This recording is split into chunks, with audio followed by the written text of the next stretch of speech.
Yeah, possession's 4 to 5 years, something like that. Terminating the listing. Remember, there are 7 ways to terminate a listing. Hopefully the most common one is completion. That's the most common one. We actually have these 6 other ones that they can happen. We talked about the mutual release would be one way to terminate the listing. Both parties must agree. You got an operation of law, which is the bankruptcy. That's one you never want your client to hear you say. Your client say BK. I'm going BK. That doesn't stand for Burger King. All right. Death. That's death of me as the managing broker or the client, not necessarily you guys. You know, we got more coming out every day. We'll just move over and bring another one in. Actually, one time in my career, I've had a person come into my office say, I am listed with Century 21. I own a Century 21. I don't like my agent. I like Century 21. I don't like my agent. One time I ever had to go to one of my agents and go, I need to move you off this listing. Even though you brought the listing, theoretically, was a home show lead, believe it or not. Met him at the home show, listed, Katrina listed him. Seller came in to me and said, I don't like her. Now that I've dealt with her a couple times, I'll stay with your company if you get me another agent. And I literally one time have had to do that. Okay, sorry. And what I ended up doing actually was giving it to another agent, but gave Katrina a referral because she did do some work. And I told the one that I gave it to, you know, that is a glass half full or half empty. Hey, you're getting a free listing, but you got to give some money away. I got to give money away? Yeah, but I'm handing you a listing. So it's death of either party, me or the client, not you guys. Breach is a very common one. Breach does not require a mutual agreement. If someone breaches a contract, you want to terminate it, you better keep a reason in your file as to why you did that in case it ever gets questioned. I had one several years ago where I told him, hey, you're not allowing, your tenant, he was an investor that had a tenant. I said, your tenant's not letting me see the property. I think the tenant thought they were going to lose their house. So every time we called for a showing, it was like, oh, my mom's in town, I got dirty clothes all over the place, the dog's not put up. So I actually had to call my client and say, hey, I can't show the house. You are in breach of your agreement to me inside of the listing, which gives me access to the property. I'm wasting a bunch of time. I'm going to terminate the listing agreement with you. Now, in his case, because he was a buddy of mine, we actually ended up signing a mutual release. But if it truly was a breach, I don't really need his permission. I need to document what he's breaching.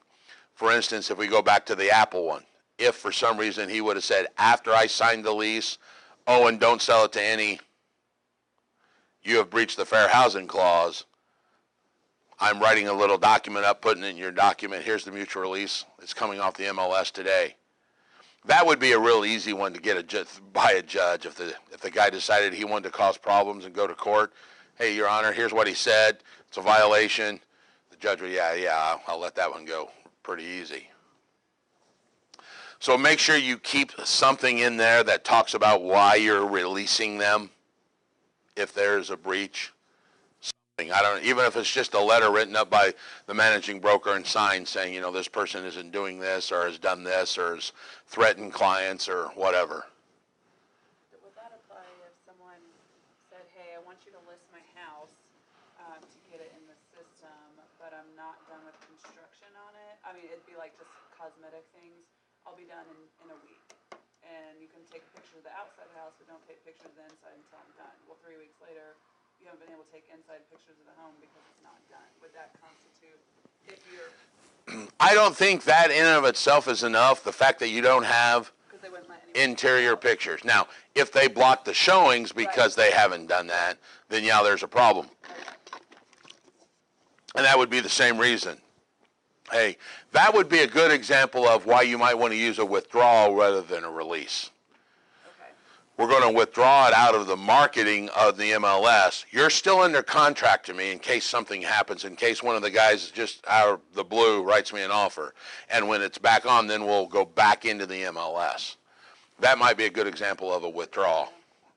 When this happened with Ron and I, they didn't have withdrawals, then it was just all a release, where we had to release them completely. And there's all kinds of new rules now, and I'll be the first one to tell you, I don't know anymore. Now, about you can list it and up to 10 days before you actually put it on the MLS. Yeah, is it 10 days? What do you mean?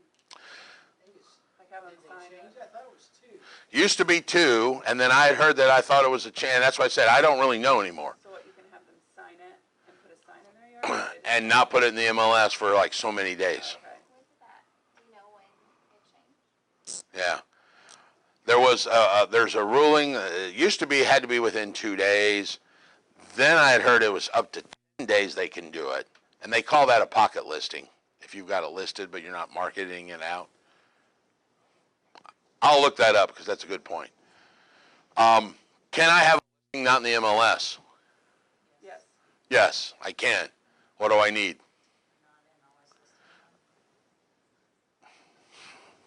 That's not true. You were really good again. I agree with your first half. It's the back half. You actually have to letter from your client saying that they don't want it marketed in the MLS, and you probably should give MyBor a copy of that and put it in the file. You would still use a regular listing agreement. There's a listing agreement that's a non-MLS listing. Is it a non-MLS or a non-MyBor? I'm not sure, but it basically just says that you're gonna market my property, but you're not gonna put it on like the MLS or MyBor. I've not seen that one, if there is. We have a property right now where the homeowner asked for that, and we had to write permit to MyBor and ask for permission to put it on social media and things like that if it's not listed in their system and they're being represented, and they signed off on it. Yeah. They said as long as we have that permission. You got to have permission from your client or a letter requesting that. Very common in the commercial world to list properties without signage. Very common. Matter of fact, I did the Marsh down here in Smith Valley Road without a sign. That's very common in that world because a lot of times people, once again, think if they see the building for sale, they think Marsh is going out of business, and it really wasn't. Marsh was moving to their new location. They were just selling the building.